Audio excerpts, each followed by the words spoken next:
Hello दोस्तों, नमस्कार। मैं मनु पवार। मैं इस समय आया हूँ देहरादून में।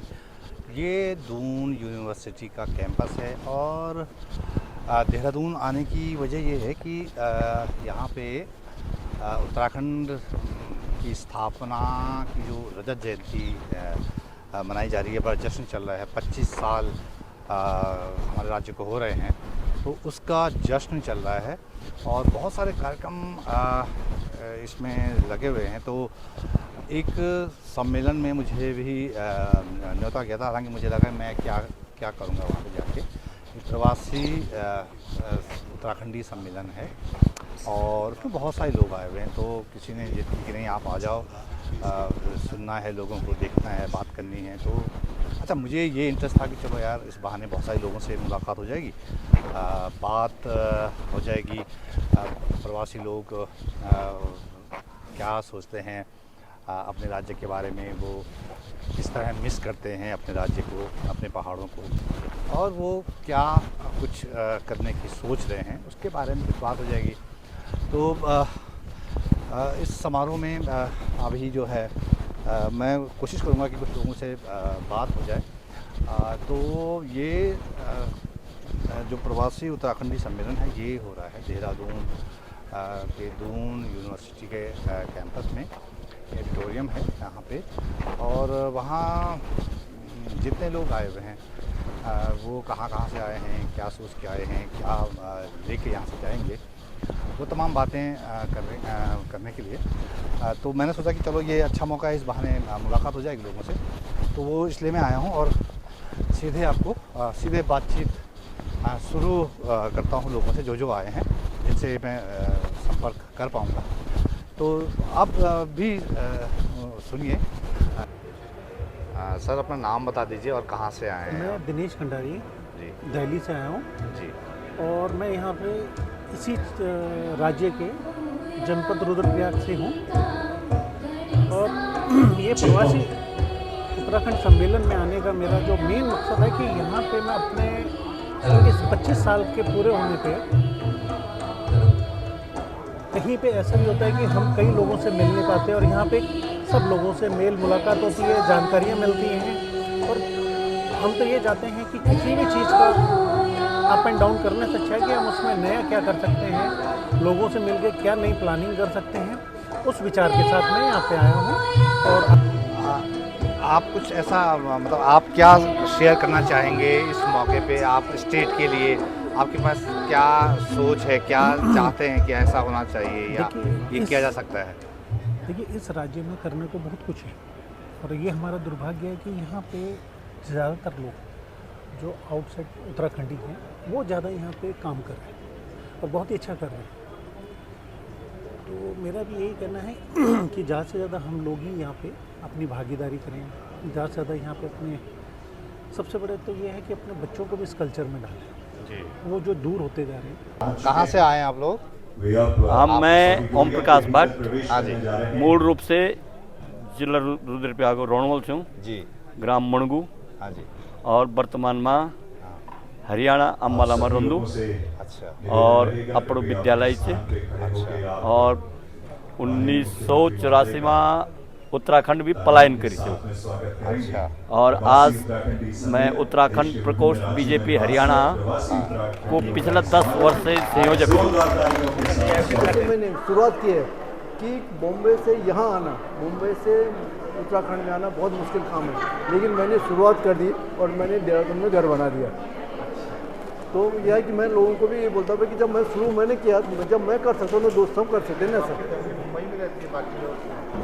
बाहर रहते हैं, मैं भी बम्बई ज़्यादा रहता हूँ, लेकिन यहाँ 2-3 महीने के लिए पक्का जो है कि मेरा ये है कि मैंने देहरादून में रहना ही है, और कम से कम बारिश में तो मैं यही रहूँगा। और मेरे को तो बॉम्बे से अच्छा देहरादून लग रहा है। क्या जॉब थी, मतलब क्या? मैं एक गोदरेज कंपनी है वहाँ, उसमें मैं करता हूँ, वहाँ से रिटायर हूँ। और मेरी वाइफ भी जॉब कर रही है, ONGC में जनरल मैनेजर रिटायर हुई है।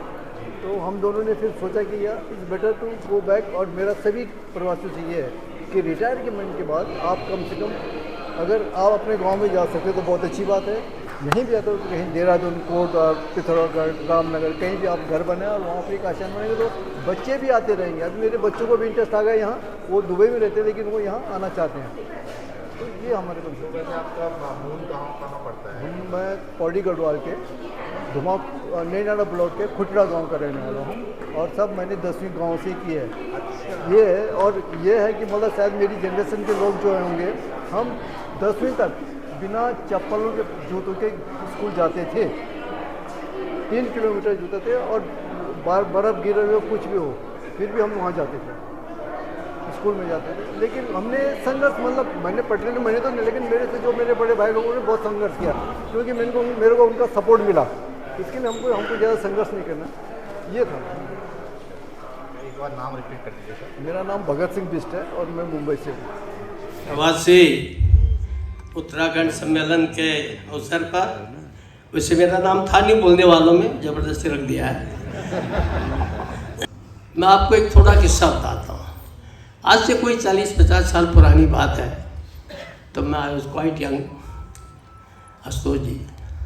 तो हमारे कुछ साथी जिनको रहता है कि पहाड़ में कुछ नहीं है, कुछ नहीं, तब हम यूपी में थे। अरे बोले हमारे पहाड़ के लोग क्या है, वो तो ICS है, केवल इंडियन कुकिंग सर्विस में है और जहाँ जाओ बर्तन धोते हैं, मारते हैं। अच्छे लोग थे, बोल रहे थे। तो मैं थोड़ा जवान आदमी था, थोड़ा मुफट था, तो मैंने कहा भाई देखो, ये बर्तन धोते हैं बहुत जरूर बाहर जाकर के, लेकिन तुमने कभी ये ध्यान दिया, बहुत प्रगतिशील बनते हो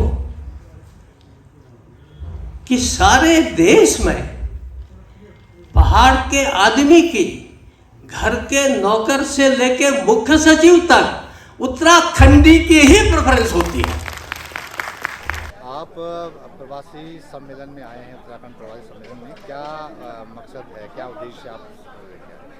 हाँ, मैं पिछली बार भी आया था, तो इस बार तो मुझे इतना कुछ थोड़ा भीड़ कम है, कुछ लोग कम आए हैं, और बस इसलिए मैं आया हूँ। मैं कह सकूँ कि हाँ, यहाँ से मैं क्रिएटिव क्या लेके जा सकता हूँ और जो अपने लोग हैं उनसे मुलाकात हो जाती है और उसके ये एक जो रचनात्मकता है उसके अंदर मैं क्या कर सकता हूँ, तो उसको लेकर के मैं आया हूँ यहाँ पर। और देखते हैं, अगर कुछ मिल रहा तो कोशिश करूँगा निकालने का, न मिला तो फिर क्या कर सकते हैं। 25 बरस का हो गया है हमारा स्टेट, हमारा राज्य, तो इसमें आपको क्या लगता है कि या क्या चीज़ें रह गई हो सकती थी या क्या चीज़ अभी रहनी बाकी? आपको लगता है कि कुछ चीज़ें ऐसी हैं जो जिन पे काम किया जा सकता है? काम तो अनगिनत क्षेत्रों में काम बाकी है। मैं कहूँ कि कोई हमारी एक ऐसी कोई उपलब्धि नहीं रही ना, एक जिस पे हम कह सकें कि देखिए टूरिज़्म आपके यहाँ पर आ रहा है, तो टूरिज़्म तो वो नेचुरल ही है, और जैसे वो डिवोटी आपके यहाँ पर आ रहे हैं तो वो पहले भी आते थे ना। ऐसा मुझे लगता है कि ऐसा कुछ नहीं, हमारी कुछ ऐसी उपलब्धि अब तक नहीं रही है जिस पर हम कह सकें कि हाँ ये हमारी उपलब्धि है। एक क्योंकि उपलब्धि क्या है, महसूस होती है, वो दिखती है, महसूस होती है, तो वो ऐसा कुछ मुझे लगता नहीं ऐसा कुछ हुआ है।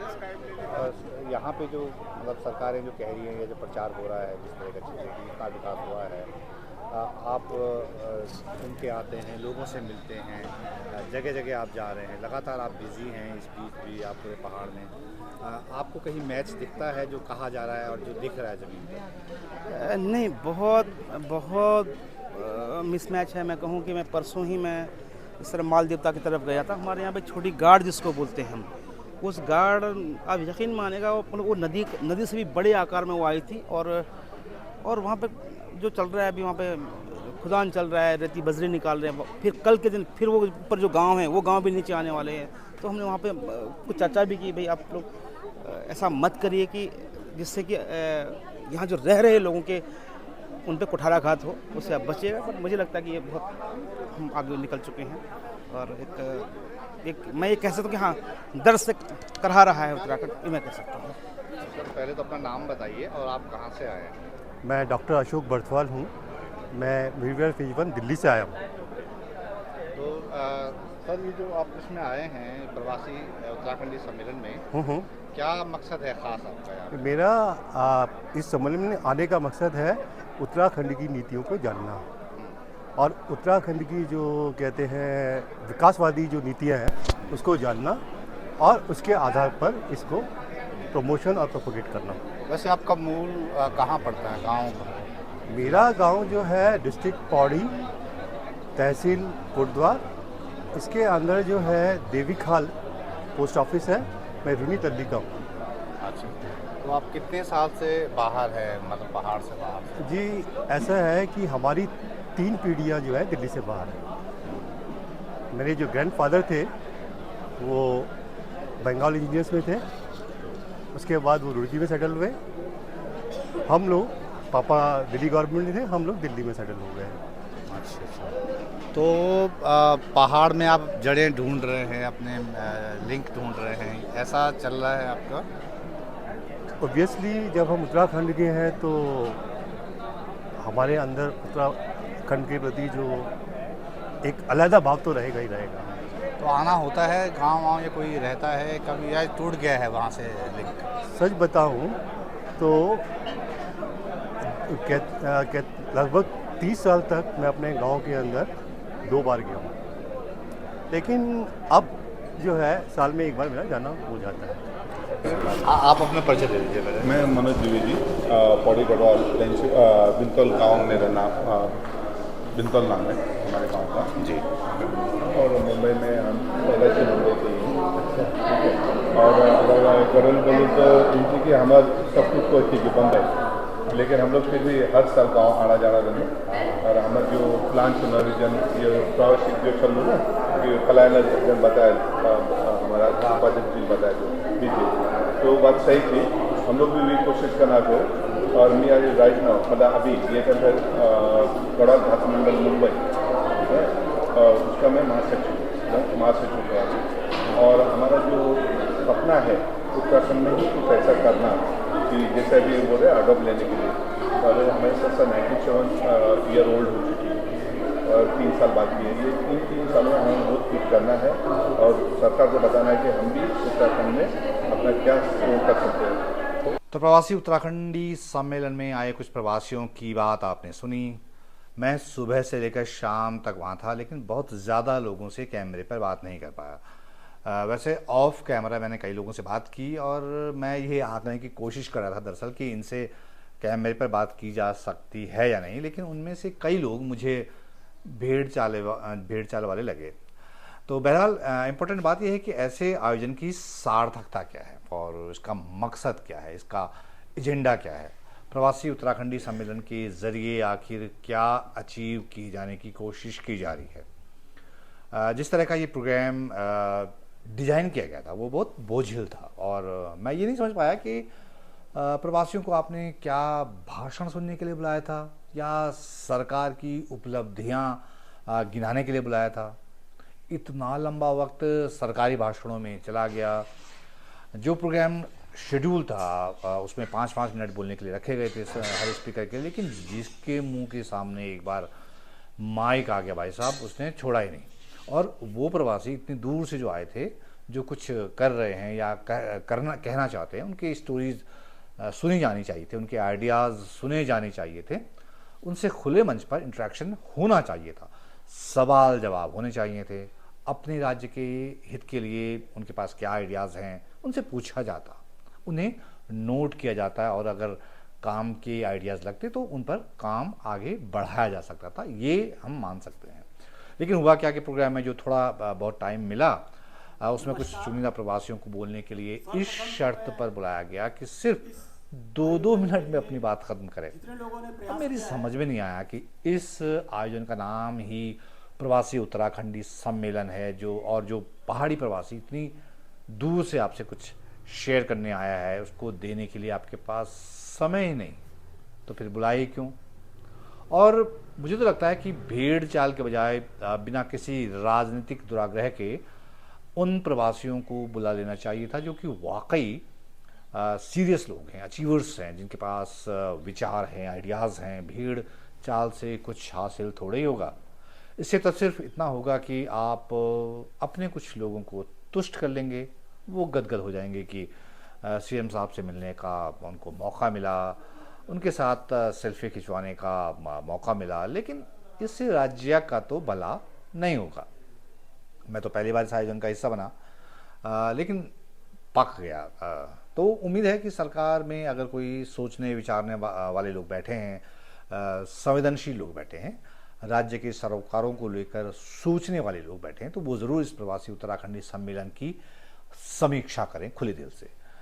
इससे क्या वाकई कुछ हासिल हो रहा है या नहीं हो रहा है, इसका आकलन किया जाना चाहिए। और जब अगले साल यानी तीसरा सम्मेलन हो तो उसमें कुछ सार्थक चीज़ें निकलें, वरना कुछ लोगों को सरकारी भोज करा के इस राज्य का भला तो नहीं होने वाला। तो दोस्तों, इस वीडियो में इतना ही, और ये वीडियो देखने के लिए आपका बहुत बहुत धन्यवाद। जल्द एक नई वीडियो के साथ हाजिर होता हूँ, तब तक के लिए नमस्कार।